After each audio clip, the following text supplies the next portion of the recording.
যদি তুমি নিজের মনকে সবসময় ভালো রাখতে চাও তাহলে এই কয়েকটি কথা অবশ্যই মনে রেখো। খুব বেশি মন খারাপ হলে দুফোঁটা কেঁদে নিও, তবু স্বার্থপর মানুষগুলোর কাছে কখনো নিজের মন খারাপের কথা বলো না। মানুষের তুমি যত বড়ই উপকার করো না কেন, পরবর্তীতে তোমার যখন কোনো ভুল হবে মানুষ তোমার সব উপকারের কথা ভুলে যাবে।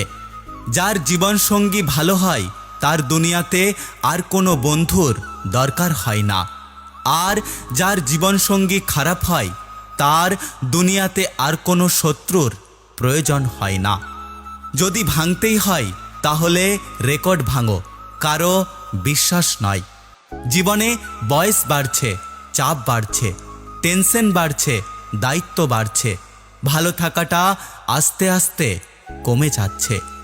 বেঁচে থাকতে বাবা মায়ের মুখে দুমুঠো ভাত দিন, মরার পর পাড়ার লোকেদের গলদা চিংড়ি খাইয়ে আত্মার শান্তি খুঁজতে যাবেন না।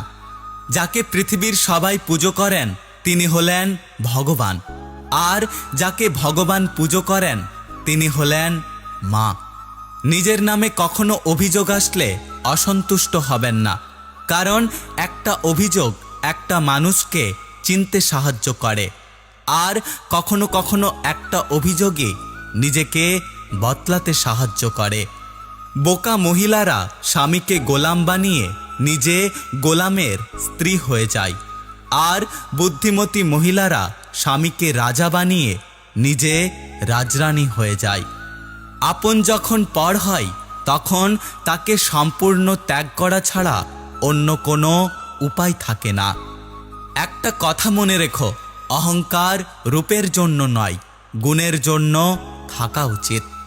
সকাল না হওয়া পর্যন্ত ফুলেরাও জানে না মন্দিরে যাবে নাকি শ্মশানে। তাই জীবনে যতদিন আছো হেসে খেলে কাটিয়ে দাও। লোকে বলে জীবন থেকে কেউ চলে গেলে জীবন কখনো থেমে থাকে না, কিন্তু সেই মানুষটি যদি মা হয় তাহলে লাখো মানুষ জীবনে আসলেও মায়ের অপূর্ণতা কখনো পূর্ণ হয় না। সুন্দর মানুষ খুঁজতে গিয়ে তুমি তোমার সুন্দর জীবনকে নষ্ট করো না, কারণ পৃথিবীতে সুন্দর মানুষের অভাব নেই, কিন্তু সুন্দর মনের বড্ড অভাব। খুব বেশি প্রয়োজন না হলে এখন মানুষ কেউ কাউকে মনে রাখে না।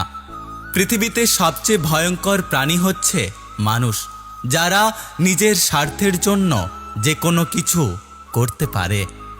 কাউকে ভুল বোঝার আগে তার পরিস্থিতিটা একটু হলেও বোঝার চেষ্টা করুন, না হলে সুন্দর সম্পর্কগুলো নষ্ট হয়ে যাবে।